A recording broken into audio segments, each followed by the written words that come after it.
Hello, you're very welcome along to the Weekend Football Podcast. I'm your host, Daniel Hussey, joined by Mark O'Haire in his usual spot, and Adrian Clarke's out on the road. So, Adrian, tell the viewers and the listeners that can't see your background, where are you? You're in between the EFL playoffs right now. I am, yeah. Last night I was in Middlesbrough for Middlesbrough Coventry, which is great experience to commentate on that game. Wonderful story with Coventry getting to the playoff final. So them v Luton is just amazing. It's a real fairy tale for Yeah. either. But yeah, on the way back, I got a shout, late door shout. We need you for Sheffield Wednesday against Peterborough. So I've stopped off at Sheffield en route, minus my headphones, and I've managed to find a cheeky little place where there's good internet and not too much noise. So hopefully it'll all work out okay. No, you're coming through beautifully there. Mark O'Haire, a little bit on Manchester City.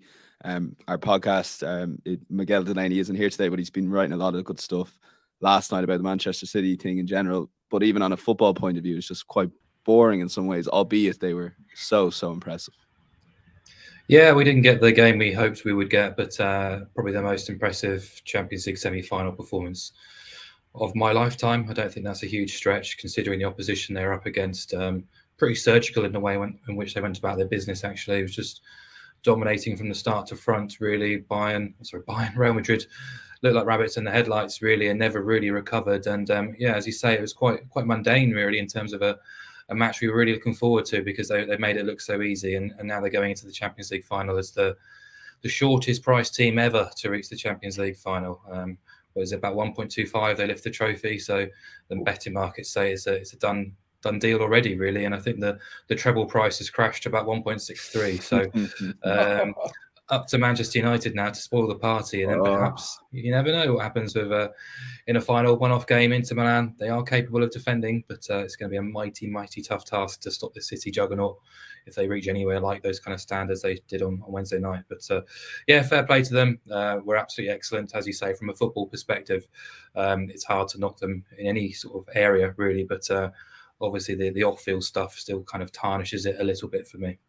Yeah, and there was a lot spoken about that, but look, do check out Miguel Delaney's article if you want to delve deeper into some of those topics there. And we're going to cover 4 Premier League games. It is the penultimate weekend, but we still have plenty of EFL action, European action as well. The guys have had a lot of good picks here. And if you are listening on the podcast, do hit that like button and subscribe for free. And do check out Matchbook Zero. It's our new product there. You can bet up to £20. If you're someone who's just betting with sportsbooks and you'd like to get involved with the betting exchange, it's a lot easier to use than the betting exchange. You can bet up to £20 with 0% commission and 0% margin, or zero margin, that is. So we'll go to the first game. It's Liverpool versus Aston Villa. We'll take a look at the betting that we currently have on matchbook.com. You can back Liverpool at 1.5 here. Aston Villa 7.0. The draw is 5.2. Both teams to score, yes. 1.73 is favoured in that market. No is 2.22.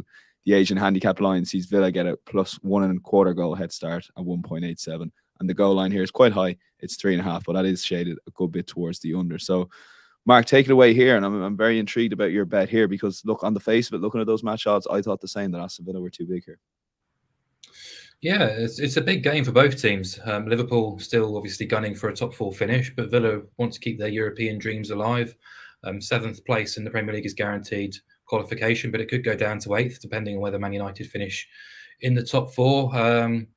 It also therefore be a kind of fight between Europa League or Conference League football, and I think Villa are very keen to sort of play at the highest level they possibly can. In terms of the fixture, it's a game Liverpool tend to win and win quite comfortably. I think 9 wins from 10 head-to-head. The only defeat in that time was the crazy 7-2 at Villa Park, which is a bit of an anomaly, really. Liverpool, as we know, very strong at Anfield, unbeaten in 11 there. 9 wins in that sample, 13 wins from 18 all season. Just the 1 home league loss at the start of the campaign, almost against Leeds of all teams. But, they turned over United, City, Newcastle, Spurs, Arsenal. Arsenal and Brighton did pick up a point, obviously. But other than that, Liverpool have won every sort of home challenge against the top half team. But I do think this could be trickier than the market suggests, because since Emery arrived at Aston Villa, only City, Arsenal and actually Liverpool have earned more points than Villa. Now, the underlying metrics suggest that Villa have overachieved a little bit under Emery, but there's no doubt he's transformed that club, and there's a real confidence about them right now. I know the majority of their best work has been done at home, but they still remain pretty obdurate opposition regardless of the venue, really, and I think they work phenomenally hard. Last week against Spurs, you had John McGinn, won the ball back 12 times. Ashley Young, Alex Moreno, Douglas Luiz all won the ball back 6 times. They really hassled and harried Spurs and made life difficult. And Tottenham failed to have a shot on target in the first half. And it's in 13 games now, Villa have conceded 2 goals or more just once, I think. I might have got that stat wrong. But their defence has really sort of sharpened up. Just 4 goals conceded in 13 games from open play. They are a tough team to penetrate, and I think they can make life tough for Liverpool because the market expects this to be a walkover. But I just like the spine of the side of this Villa team right now. The core 4, they're talking about them right now under Emery, but Tyrone Mings, Douglas Luiz, Buendia and Ollie Watkins, the core 4. And remarkably, that quartet didn't even start the season. They weren't in the starting 11 against Bournemouth under Steven Gerrard, but they are the key men now under Villa. And I think they can thwart this Liverpool team to a certain degree. Of course, the Reds are going brilliantly at the minute, 7 wins on the spin. I just haven't been overly convinced by some of those wins. I know they started slowly against Leicester, but before the opening goal, but then the goal game, and that was the difference maker. They really put the foot down thereafter and comfortably won that game. But against Fulham, Forest, Spurs and Brentford, all at Anfield in the last month, they've not exactly brought the house down with a dominant display. All 4 wins by 1 goal margins. And there was an element of fortune or even an element of scrappiness about them too. And Liverpool have only actually won by 2 goals or more 5 times at Anfield this season, which is quite surprising, really, considering their overall outcomes. And Man United are the only side in 12th and above to lose here by 2 goals or more. Villa's only defeats in 13 have been by 1 goal margins. They've lost by 2 goals or more at the top 6 twice. Emery was only in charge for one of those matches too. So I think they can be competitive. That defeat under Emery was actually at Man City 3-1. So, you can kind of put that to the side, really. Everyone loses by 2 or more at City. So, yeah, I just thought I've not been overly impressed by Liverpool, despite the results. I know they've got the ability to pull clear, but more often than not, they haven't recently. So why not back Villa plus 1.25 at now 189? I put it in at 187. I think they can make life tough. Okay, yeah, 189, as Mark touched on there, just being pushed out a little bit. Adrian, were you tempted at all with Villa because you've landed on an angle involving Liverpool here? But Unai Emery and the way he's improved some of those players, and Mark touched it, but even someone like John McGinn, much maligned under Steven Gerrard, he's been unbelievable this season. Yeah, definitely. Yeah, I think you've got to respect Aston Villa's record under Unai Emery for sure. They've been really, really good on the road. They have lost their last 2 though. Away from home, both by 1-0. So there's a slight downturn. And the thing that I've spotted with Aston Villa in recent games is the chance creation. There's a lot less than there was. Obviously, Ollie Watkins was previously on fire. You could probably say the same about Buendia, Bailey, etc. The forward players are not quite as sharp as they were. The XG, the number of shots that they're creating, it's taken a slight dip across the last 4 or 5 games. And yeah, ahead of a trip to Anfield where they're unlikely to keep a clean sheet, that concerns me. But they can definitely be competitive. Absolutely, they can. It's just that Liverpool are on a roll and they've got a prize in their sights, haven't they? And I think they're doing a brilliant job of applying pressure to Newcastle and to Manchester United. They're keeping things interesting in the race for the top 4. 7 straight wins, you can't knock that. 3 clean sheets in a row. And the whole Trent Alexander-Arnold sliding into midfield experiment has been a triumph, hasn't it? I mean, it's absolutely superb in that role. And it seems to have worked pretty well for Mo Salah as well, who's been banging them in. I think 9 games in a row at Anfield, he scored as well. So Aston Villa would do well to keep him at bay in the game. I think Liverpool will win. That's the bottom line. I absolutely understand Mark's angle and definitely came under consideration. But they could win by 2 or 3. This is Liverpool at Anfield. And it's not that often where you get, these tight games in a row, is it, with Liverpool at home? Obviously, they've had 2 1-0s in a row. The Forest one wasn't very impressive either. It's almost as if they're due a win, a handsome win. So I'm going to go with Liverpool and under 4.5. I think it feels safe because of the goal line. I mean, Aston Villa have been really, really good without the ball. Douglas Luiz and McGinn, brilliant. Tyrone Mings, excellent.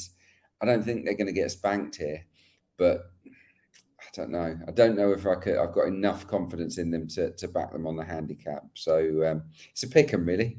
Yeah. No, Mark, I was all in on you, and then Adrian just said it's Liverpool at Anfield, and that's sometimes all it takes. So look, this bet could land, both bets could land, but I'm going to side with Adrian as a podcast pick. Liverpool to win in under 4.5 goals does seem a tad big at 2.02, but Mark shouted will be available match win sites. Aston Villa plus 1.25 goal does seem also a pretty big start. We'll go to the second game, and look, a massive game for Leeds United here. It's West Ham. They travel to. We'll take a look at the betting that we have at matchbook.com. At the moment, you can back West Ham 2.46, Leeds 3.05. The draw is 3.65. Both teams to score yes is available at 1.71. The Asian handicap line is drawn up effectively, and Leeds are 2.12 with West Ham 1.81. And the goal line for this game is 2.5 shaded towards the over. So, look, Adrian, straight back to you on this one. We're recording this on Thursday before West Ham's second leg, the Conference League. Whatever way it goes and swings, there's going to be an emotional baggage from it. So, how do you kind of incorporate that into your betting here? Well, look, I think it's a good fixture for Leeds, isn't it? This is the one they have to win. They got no choice. They have to win this game. And let's be honest, under Big Sam, they're giving it a go, aren't they? I know that it was a bit false at Manchester City. It wasn't until the end, really, when the game felt like it was lost, that they really released the handbrake and went for it and looked pretty dangerous. They had their moments, didn't they, against Newcastle at home? Exciting game, 2 apiece. And I think this could be quite exciting as well. I mean, Leeds have scored in 11 successive games. So that part of their game, even with Bamford's missed goals, missed penalties, open goals, etc., they still seem to find ways of scoring, Leeds United. And I think they'll score in this game, because they're up against the West Ham team that are safe. Like, I know that mathematically they probably aren't and whatnot, but the goal swing is too big. They're not going down, and they know they're not going down. And we saw that with a very, very sort of tame performance at Brentford, where really Brentford just toyed with them. And I think on the back of a European adventure, no matter which way it goes, they're just going to turn up for this one, West Ham. There'll be no pressure on them. They just have a little bit of fun with it. And I think that might make for a good game. So West Ham will play with no nerves, nothing to lose. We'll just maybe play a little bit more freely than we have done all season under David Moyes. And Leeds have to go for it. So I looked at both teams to score. It's a little bit short. So I was just leaning towards the over 2.5 goals. It has landed in 10 of the last 11 Leeds United matches, which is interesting. And for West Ham, who don't traditionally get involved in high-scoring games under David Moyes, well, across the last 7, 5 of those have gone over 2.5 as well. So it's almost as if towards the end of the season they're actually going for it a little bit more. West Ham taking a few more risks.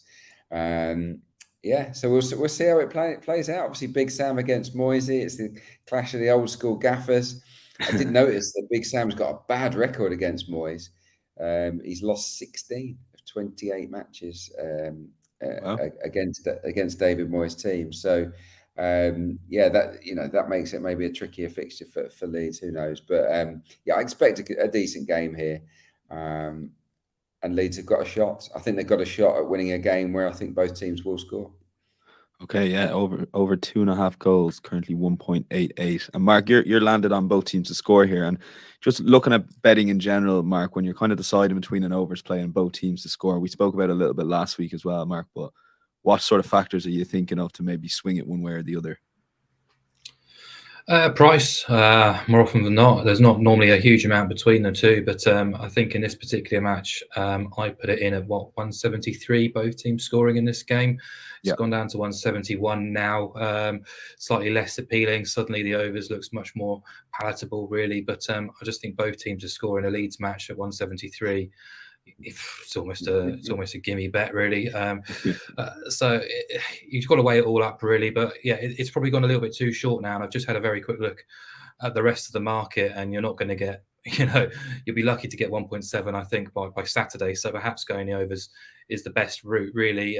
Completely agree with almost everything Adrian said, really. West Ham chucked it in last week at Brentford, 7 changes, clearly prioritising Europe, lost 2-0. As Thomas Frank said, should have been a lot more. They conceded 24 shots, managed just 4 themselves. 4 defeats in 5 now. The focus is clearly on winning that European title, winning a first trophy in 40 odd years or so. For West Ham, they have been pretty inconsistent anyhow all season. When they do tend to come to the party, has been at the London Stadium against their bottom 8 rivals. But with European distractions, the quick turnaround, the lack of motivation potentially, although this is their last home game of the season, I think, as well. So there is that to consider. Yeah, I couldn't be backing West Ham at 246, that's for sure. And I was very close to putting Leeds in plus a quarter at 181. It's hard to learn too much from just 2 games under Allardyce, but as Adrian suggested, there is still life left in this team. The atmosphere, the performance was very positive against Newcastle. I think Allardyce has recognised he's unable to sort of make them bomb-proof in just a couple of weeks, so he's almost embracing the chaos and the squad profile going on last week anyway. He made some brave selections, and I do kind of think his brash kind of style, his attitude, his confidence rubs off on the players, and they did concede 18 shots against Newcastle, but they had many chances of their own. Obviously, Bamford's at a bit of a low ebb, but Rodrigo looks as hungry and capable as ever. So I actually absolutely believe Leeds can score in this game. But what put me off back in Leeds with the quarter start is they have lost 13 of 18 away. They have taken just 2 points from a possible 21 lately. So it's difficult to really kind of hang your hat on them, regardless of what's going on at West Ham. And look, I've got the same stats as Adrian here about overs in the last 11 Leeds games. Those matches have averaged 4.36 goals. Their away matches have seen 61% hit BTTS. They've managed only 5 clean sheets all season, just 1 on the road. But I do believe they've got the ability to tear up against a weary West Ham team potentially. So, yeah, overs is a worthy alternative to what I suggested. As we mentioned last week, we're now deep into the month of May, the penultimate weekend. This tends to be when the goals come to play. So should see a decent uplift this weekend. Okay, yeah, given the prices as we touched on there, we're going to lock in the over 2.5 goals, 188 currently on matchbook.com, and do check out those prices as Mark alluded to around Saturday, Sunday to see what sort of bet is. Maybe both teams to score could go out to a backable price perhaps, and it is 1:30 that game, a little bit earlier than the usual 2 o'clock. So we'll move on to Sunday, 4 o'clock, the second game here, Manchester City versus Chelsea. We'll take a look at the betting that we have at matchbook.com. City could already be champions by then. They could need a result here to become champions. They're 1.27, Chelsea 14.5 at the Etihad. Draw is 6.8. Both teams to score yes is 2.1. No's favoured in that market at 1.8. The Asian handicap line sees Chelsea get a 1 3/4 head start, 1.99. And the goal line here is 3.5. So Mark, over to you on this one. And look, I put this game in because it is 2 of the original top 6 or big 6.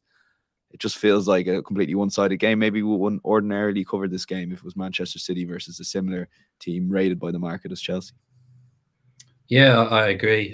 And the odds make it pretty hard to get involved with a worthy selection. But I put up Man City -1.5, and probably a bit of a theme here, but that's been chopped into, I don't know what price it is now, 174. So is this document getting leaked somewhere around the place? What's going on? Because we built it in yesterday. Yeah, frustrating, but that's just the market moves. Can't do anything about it, really. City have been, bar Wednesday, I think, just quite a cold-hearted winning machine in recent weeks, at least in the Premier League. They've got into kill mode where they're just getting wins by any means and moving on to the next challenge. I think Fulham and Leeds felt they had a chance of doing something against City, weren't able to. And I think last week's game against Everton, the 3-0, isn't a fair reflection on how Everton performed in that match. And, they frustrated City for that first 30 minutes. City lacked kind of incision. They were hounded. They were harassed. Everton looked like they had a bit of a menace on the counter-attack from set pieces, made life really uncomfortable. And then Ilkay Gundogan does something outrageous and it changes the complexion of things. And City have a great base to work from. But this is different. They're back at the Etihad, and regardless of where Chelsea are right now, they'll be keen to put another nail in Chelsea's coffin because of what happened in the Champions League final. And they've responded to those head-to-heads recently with 5 wins from 5 without conceding a goal. I suspect we'll see a strong City side and a good City performance because it is Chelsea. However, it's worth noting that the title could already be done and dusted depending on what happens at the City ground on Saturday. So perhaps you want to wait until Saturday night before getting involved properly with this match. But even so, I still expect City to win and win quite comfortably because Chelsea kind of opposed them last week in our long shot section when they hosted Forest. Just another limp, poor effort, really. Defensively, so disorganised. Since Lampard's gone in, they've conceded twice or more in 4 of 6. And he's kind of, this selection policy just seems to be this sort of bingo style, just pick them out of a hat because changes every other week. Set pieces, they're defending dreadfully poor. They're an embarrassment. They're finishing in the bottom half. They're guaranteed to finish in the bottom half, and they're playing a team who are going to win the title. Chelsea's record against the top half reads 1 win from 17. They've only scored 9 goals in those 17 matches.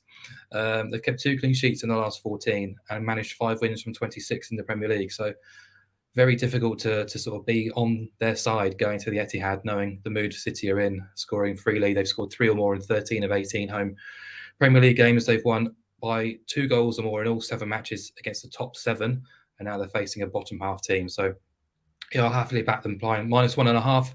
It's a wager that has won in 14 of Man City's 18 home matches this season. Yet, 175-ish now. More than comfortable backing that. Just more so than possibly City to win to 0 or anything like that, goals based, because City always have the propensity to score a few if you're going on unders, and their clean sheet record hasn't been the greatest in 2023 either. Adrian, over to you on this one. The stat that jumped out there was Chelsea's record against the top half: 1 win in 17 games and 9 goals scored. So, yeah, I mean, you couldn't wish for an easier game to win the title, could you? I mean, it's amazing. It's true. Yeah. Does anyone get? I wouldn't back Chelsea at 50-1. I would. I just wouldn't. There's a question mark very quickly. What price would it take for you to back Chelsea in the win market? Would 50 I'd back him at 50-1, yeah. Okay, there you go. Maybe Adrian, you can give that to Mark. But go on. Yeah, I don't know if I can afford it. It's a pretty one-sided market for obvious reasons. Third time they'll have hosted Chelsea this season, by the way. They won 4-0 in the FA Cup, 2-0 in the League Cup way back at the start of the season. And look, I think they're going to win this one as well. No matter what happens, either it'll be a party because Arsenal haven't won at Forest, or they'll go out and do the job and win it. It's because Chelsea can't defend. They are literally all over the shop when it comes to defending at the moment. The organisation's shocking. I think the players have got zero confidence. In the last 2 matches, in fairness, they've looked better going forward. They've created more chances. Sterling, obviously, last week. The week before at Bournemouth, I thought there were signs of life there. Mudryk is showing nice flashes as well. So they might have a goal in them at this game, but I can't see them keeping Man City down to less than 3. I think City score at least 3 in this game, probably more. Over 3.5 is the line that I'm looking at, coupled with the Manchester City win. It's come in 61% of the time at the Etihad this season for them in the Premier League. That's 11 of 18. A third of their matches at home have gone over 4.5. I mean, they're an absolute machine, aren't they? Chelsea will definitely concede multiple goals in the game. It's just a case of how many, really. I think Mark's one is probably a slightly safer bet. I think winning by at least 2 is very likely. But I could say, so basically his bet covers the 2-0 and the 3-0, whereas mine doesn't. Covers all of the other outcomes where City win quite handsomely. So but the price does reflect that difference. 2.78 is a juicy price, in my opinion, for City and over 3.5 goals, given how often they do it, given how bad Chelsea are at the back. So if you want a little bit more profits and risk, then take my one on. Yeah, a couple of choices there. We're going to lock in for the podcast Man City -1.5 on the Asian handicap line. Asian selection Man City coupled with over 3.5 goals in the match in total is 2.78. So do check that out. Those markets are available in the other section on matchbook.com. And we're going to go to the Monday Night Football here. And we're going to start with Adrian. Take a look at the betting that we have here on Matchbook. It's Newcastle 1.42, Leicester City 7.8. The draw is available at 5.6. Both teams to score yes is heavily favoured here at 1.82. The Asian handicap line sees Leicester get a 1.25 goal head start at even money, and the goal line here is 3.5, shaded towards the under a good bit though. Adrian, Leicester City, and what did you make just on a football basis of maybe some of the James Maddison things, maybe putting the thumbs up? Like he's obviously going to get frustrated, but the fans are just losing interest in this Leicester City team, and it's quite sad to see considering how well they've done for so long. Yeah, no, I'm sad about it because I'm live in the area, know loads of people that support Leicester City, and they've given up. They have given up. They're resigned to relegation. Have the players given up? Have Dean Smith given up? I don't think so. I think they have to fight. They have to show heart and courage for the badge in this game. But yeah, I can't quite get my head around Leicester getting relegated. This should never happen, given the quality of a lot of their players. A team containing Maddison and Barnes and Tielemans should not be going down. But that's what's happening. They neglected, poor recruitment, neglected the goalkeeping position. That was huge. The back four has been abysmal. Central midfield haven't cared all season in terms of their defending. And Didi, I mean, very rarely have I seen a player deteriorate as much as Wilfred and Didi over the last 18 months or so. So, they've sort of ambled their way to a likely relegation. That said, I think Newcastle are beatable at the moment. Obviously, we don't know what's going to happen with the Brighton game, which is tonight, Thursday evening. They've conceded, Newcastle United, in 14 of their last 15 matches. All of their last 8, Newcastle have conceded at least once.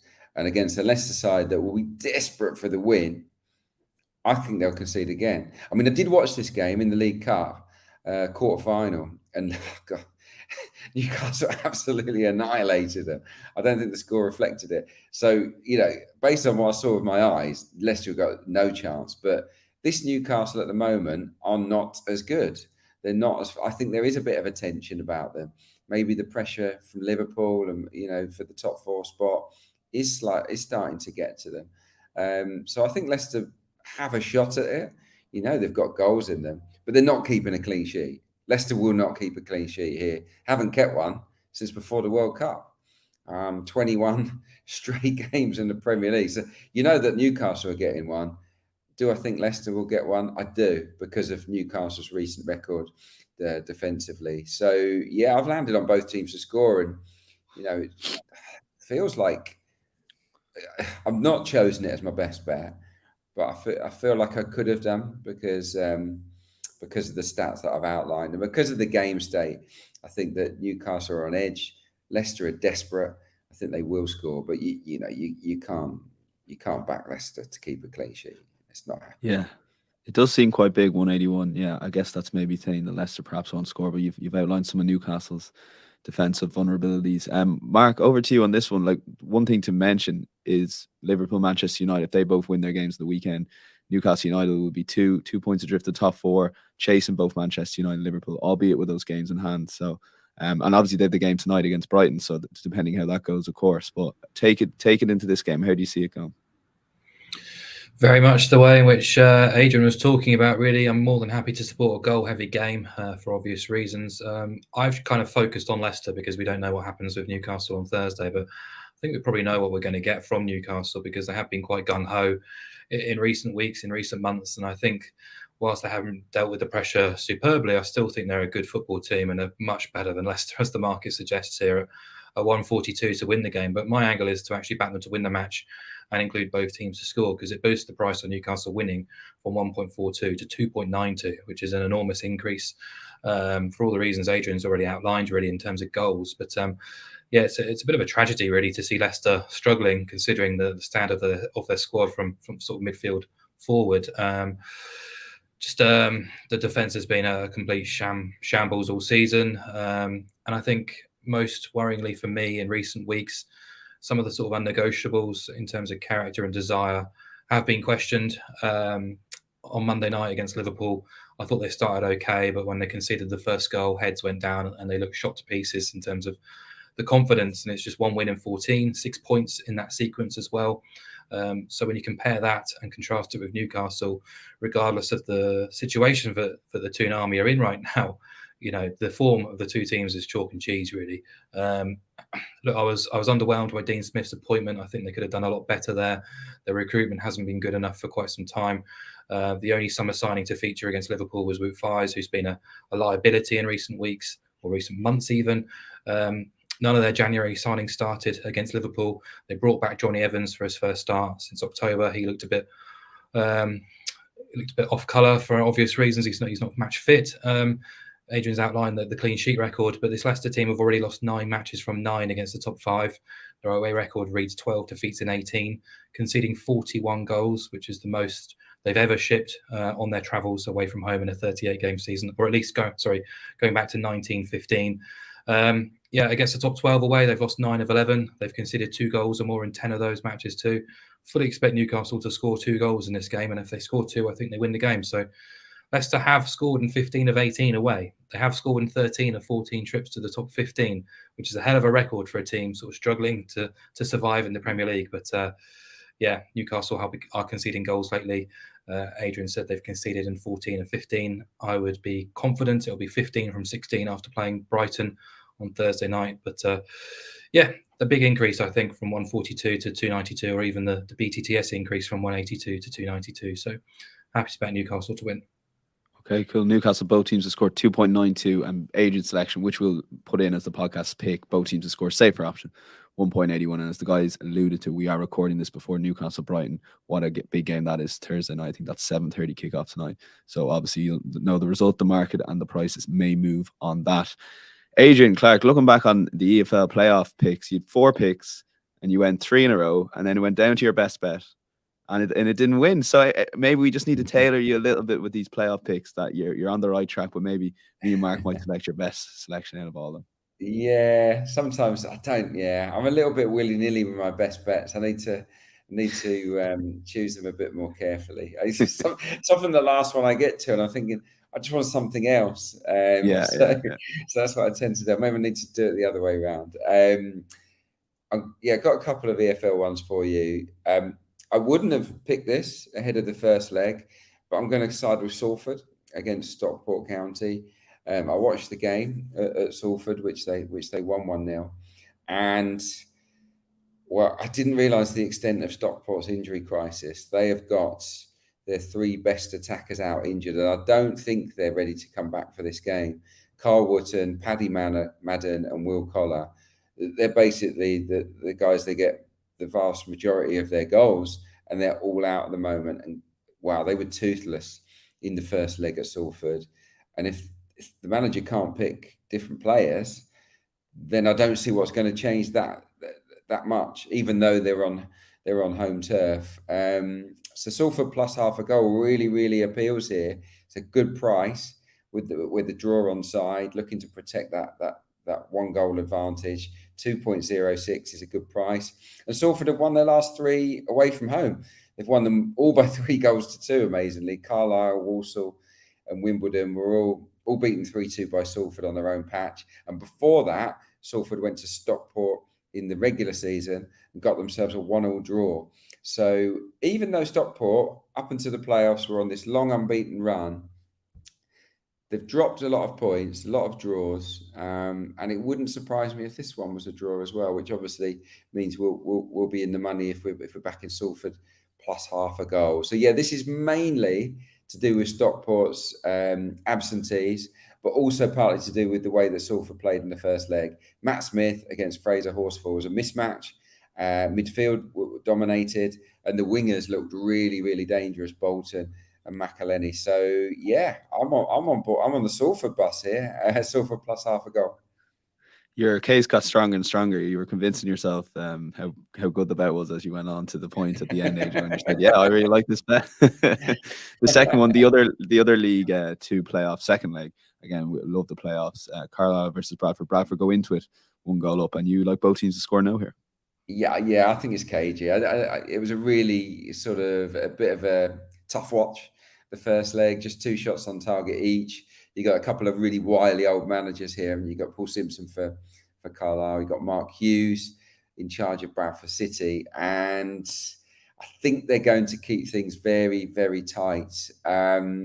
Clean sheets. I mean, there's been loads of them this season, especially for Carlisle. 43% of their matches have produced a clean sheet. That's the 3rd best. And Bradford aren't far behind. I think 39% of their games they've kept clean sheets, which is 5th best in League 2. In terms of both teams to score, both of them are under 50% over the season as a whole. And obviously the first leg, both teams to score didn't come in either. So yeah, I see this as 0-0, 1-0 either way, possibly a 2-0. But yeah, I don't see it being a free for all. Neither team is guaranteed goals either. Carlisle over the season had 13 blanks. Bradford had 14 blanks. So they're every now and again they do misfire a little bit. And I was looking at Carlisle's defensive record at home. They've conceded less than a goal per game. And I've looked at Bradford's goals conceded away from home. It's less than a goal a game. So I think this is going to be low scoring. So the unders was really skinny. I think it was 1.6 something, which instantly turned me off. But both teams to score no. 1.82, definitely backable.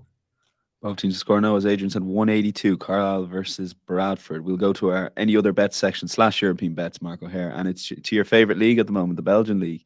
At least the postseason Belgian league would be your favourite league, I'm guessing. Yeah. Basically, the same two teams we talked about last week are playing again this weekend. Union Saint-Gilloise against Genk. The flip reverse it. This time around, Union won 3-0 last weekend to give us a half stakes profit. I'm going to back the same selection again, over 2 3/4 goals at 188. Union still just 1 point off Antwerp going into the penultimate round. Genk, you probably would think, are now out of the title race. But I'm still expecting goals in this game. For all the reasons outlined last week, really, Belgium is flush with goals, especially when the big teams play each other. These two teams have now played each other 3 times. All 3 fixtures have produced at least 3 goals. Their regular season records suggested or showed that over 2.5 goals landed in 71% of each of their matches, and only one of their combined playoff matches have also fallen below the required line. Genk, back at home, will want to sign off in style. Were level on points with Union in the regular season. So I've sort of dipped in the playoffs, but they'll want to sign off in style. They'll want to, and they still believe they've got an outside chance of getting something in terms of the end of season title. But they've only failed to score twice as hosts all season. But Union are basically the goal kings in Belgium. Their away matches have proven particularly wild. 41% of their away games have gone over 3.5 goals, let alone over 2.5 goals. 14 of the 17 regular season matches away saw both teams scoring. They failed to score just once in that sample and kept only 2 clean sheets, despite finishing level on points with Genk at the top of the table. So normally when 2 high-standing teams meet in Belgium, the goals output tends to increase. There's a lot on the line here for Union. But also, I think, if Antwerp do sort of rush into an early lead against Club Brugge in the other game, there's a chance this match could descend into a bit of a kind of wild end of season shootout as well. So, an interesting one to watch on for, but more than happy to back the same bet as last week at a similar price. Okay, half stakes winner last week. Let's see if we go one better this week. Over 2 3/4 goals are in 188 currently. And the second selection here, Mark, is the same bet, but it's Nottingham Forest versus Arsenal. Look, this game didn't make the main slate. Looking back, probably should have put it in ahead of City Chelsea. So you've saved the day having a selection here in the 5:30. So for what is still a big game for Arsenal to try and get that decent points total, but also Nottingham Forest are fighting for their lives down there. Yeah, for sure. I think we're in for a really good game actually at the City Ground on Saturday evening. Arsenal will want to bounce back after last weekend, which was a very poor performance. Brighton easily sort of seeing them off, and it was quite eye-catching or eye-opening really to see the likes of Caicedo and Gross kind of running rings around Granit Xhaka in midfield. But I think Arsenal were obviously a lot better than what we saw last weekend. I have to see where they're at in their terms of a headspace, but I believe they can contribute to the goal scoring here against the Forest side, who still have so much still to play for in terms of their Premier League survival. They battled hard for a point at Chelsea last week. The second time now in 4 matches they've fallen behind in a game and still managed to pick up points, and that certainly wasn't occurring early on in the campaign too. They've taken 7 points from the last 4 games. They've scored 2 goals or more in 4 of the last 5. Cooper's made a couple of tweaks, and one of which is kind of fielding Taiwo Awoniyi down the centre since he returned from injury. He started playing on the left earlier in the campaign, but he scored 4 goals in 2 games.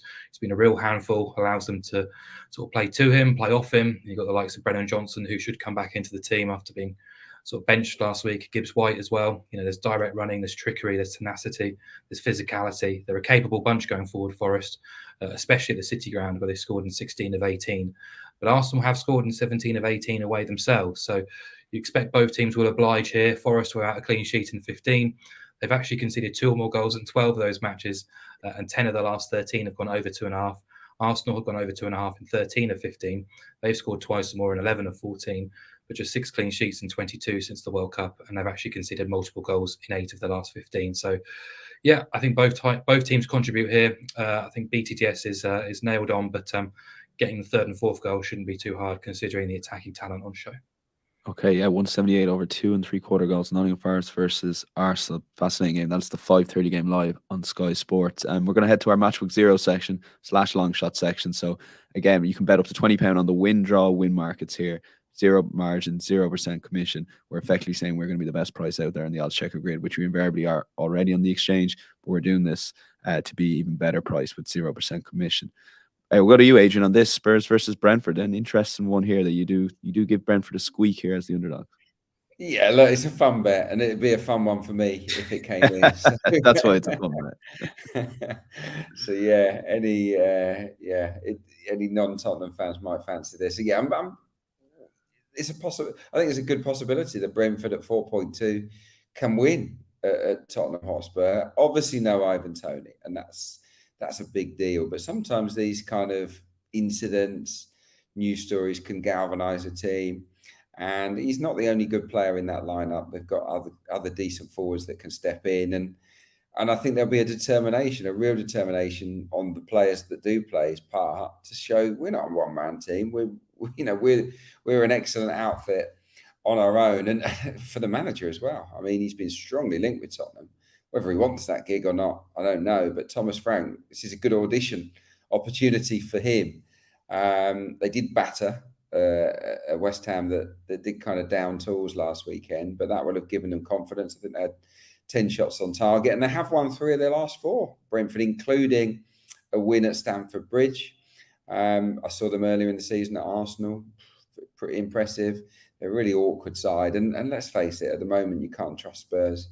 They've lost 4 of their last 6. They've conceded goals in 10 of their last 11 games. So you can see Brentford scoring here. And against the top 10, and Brentford are a top 10 side now, at home, they've not been very good, Tottenham, this season. They've won 3, they've drawn 1, and they've lost 4. And it could be 5. I think Brentford have got a shot here. Bournemouth won there after all. Villa, I think, won there as well. So, 4.2, just leapt off the page a little bit as something you might want to get involved in.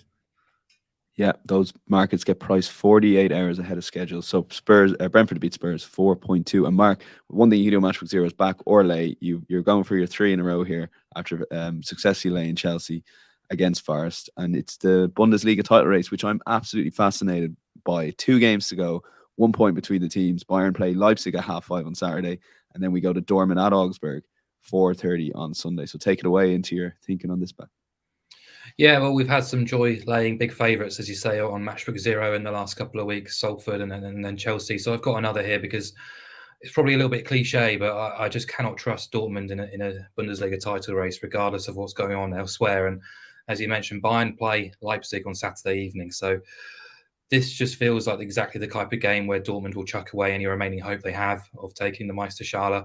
So just to give a bit of context, Bayern lead the way by 1 point. Clearly, Leipzig is a very difficult task for them in their penultimate match. But there's 2 options here. Firstly, is if Bayern win, they move 4 clear of Dortmund with only 2 games left. There's a potential that Dortmund believe that the title race is done and dusted and probably don't play to their full potential. I think that's unlikely because Bayern still have to go away to Cologne on the final day. That's not a gimme. Secondly, Bayern do drop points in this match, but that for me just piles even more pressure on Dortmund to go to Augsburg and get a result. Now, in the past decade or so, Dortmund have not coped at all well psychologically in these kind of situations. They've been given opportunities to overtake Bayern, given opportunities to bring the title race back into focus, and failed quite miserably, with Augsburg being one of the key venues where they've struggled in recent years. And if you look at Dortmund this season, they've been absolutely dominant in Dortmund, away from home, anything but. They failed to win 9 of 16 away games.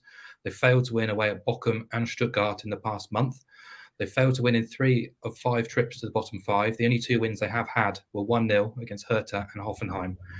They've only won by a margin of 2 goals or more 3 times on their travels, which shows they're not convincing, they're not dominant when playing away from home. Now, Augsburg have already beaten Bayern, they've already beaten Union and Leverkusen at home. They've held Leipzig, they've held Wolfsburg. That's the top 6 opposition. None of them have come here and won. Freiburg, the only side in the top 7 to win away at Augsburg Last year, Augsburg beat Bayern at home. They held Dortmund and they held Leipzig. Dortmund have actually failed to win here in 4 of the last 6 visits. They've had real struggles in this fixture, and they've struggled to see them off in the reverse match in Dortmund too. So I expect Augsburg to score, and therefore it brings in an opportunity here for the big team to struggle. The smart selection is to back Augsburg plus 1.5 on the Asian handicap, but we're going to lay them here for a £20 outlay, which just means if Augsburg do avoid defeat here, you win your £20 stake. But if Dortmund were to win, we only lose £8.50. So there's very little risk involved in this situation, in this selection. Hence why I've taken the lay option. I think Dortmund are too short, and I really wouldn't be surprised to see them trip up. Okay, fascinated by that. Lane Dortmund 1.41 on the road at Augsburg there, and Bayern Munich are going for an 11th Bundesliga title in a row. So it'd be great to see Dortmund do it, but unfortunately, Mark thinking the pressure may get to them.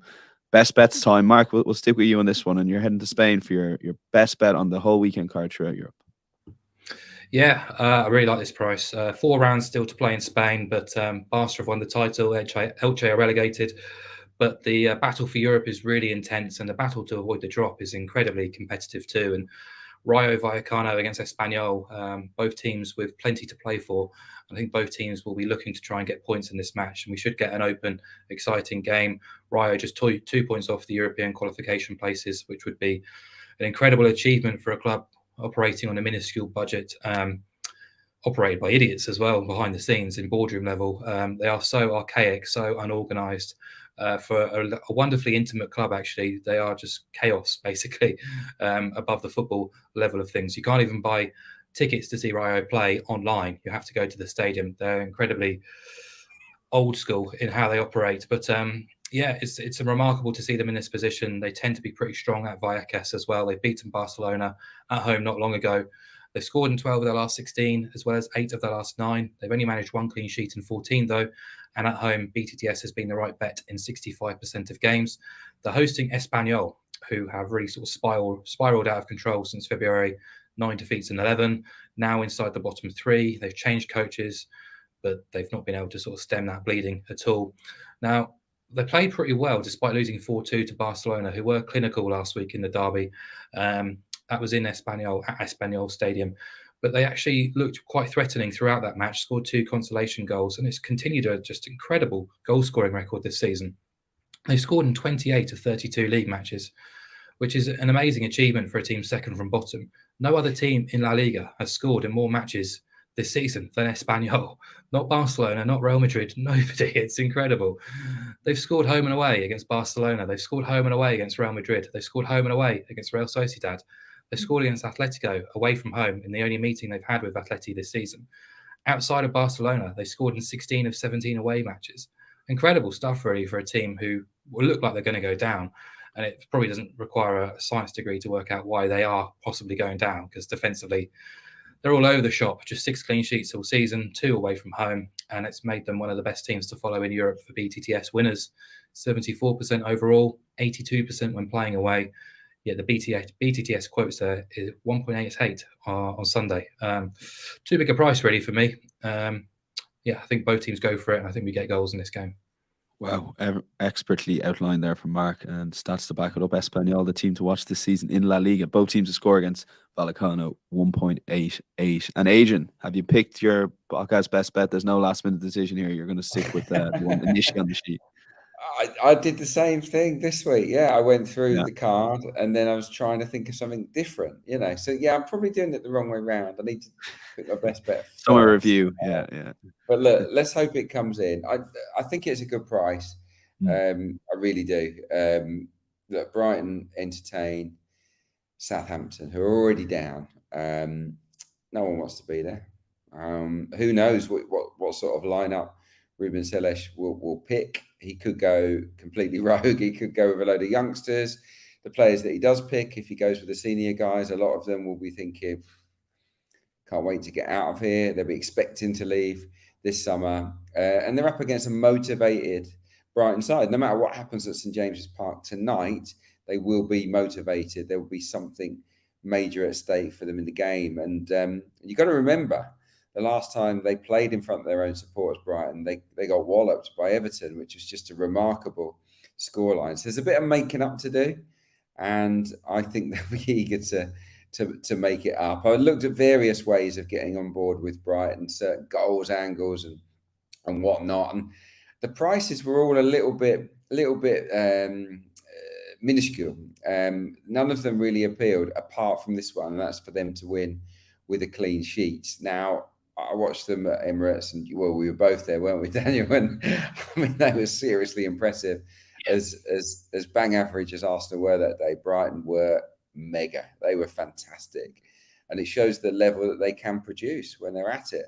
You know, they can stifle any team, and they're more than capable. They stifled Arsenal to under 1 expected goal at Emirates Stadium, which is pretty hard to do. They can keep Southampton at bay here. And I fully expect them to win the game. 10 of their 17 wins have been clean sheet wins. So they're very, very capable of winning without their own goal being breached. And I think that's what will happen here. Surely it's 1-0, 2-0, 3-0, 4-0, 5-0, maybe 6-0, like it was against Wolves. And yeah, very backable price. So let's go with it. Brighton both teams scoring. Sorry. I saw a really interesting debate midweek after the Arsenal match about Brighton, and it's probably likely that they have their squad picked apart in the summer. But if you could only choose one player from Brighton to sign, who would you sign? McAllister, Mitoma, Caicedo, Stupinian? Like, they're all just incredible, aren't they? You can't just pick one. Like, it's honestly, I want 3 of them at Arsenal. I want Dunk, I want Mitoma, and I want Caicedo. Caicedo, who knew what a great right back he was? I mean, those 3 would be very, very good additions to any top 6 sides. I've never mentioned Evan Ferguson. I can see so as well. He's come into the team recently, and he's only 19. Yeah, honestly, De Zerbi's a very good coach as well. Very clever. So if they play anywhere near the level I saw at Emirates Stadium, that they'll comfortably swap Southampton aside. Yeah, amazing. Yeah, we're recording this before they play Newcastle away. It's fascinating. They've got 4 games left. See how strong they finish the season out. They probably will get Europa League, and they could potentially still challenge for those Champions League places, considering they are playing Newcastle next up. So interesting to see. But yeah, Brighton, both teams to score no. 2.18 versus Southampton. Adrian Clarke's best bet of the week. We're done. Thanks to Mark O'Haire and Adrian Clarke. We'll be back for the final Premier League podcast next Thursday and around the same time, around 1 p.m. Do check out Matchbook Insights. All the guys' selections will be up there from Thursday afternoon. And do like and subscribe if you haven't already. It's be much appreciated. Until then, we'll chat to you on Thursday. Enjoy the football. Bye-bye.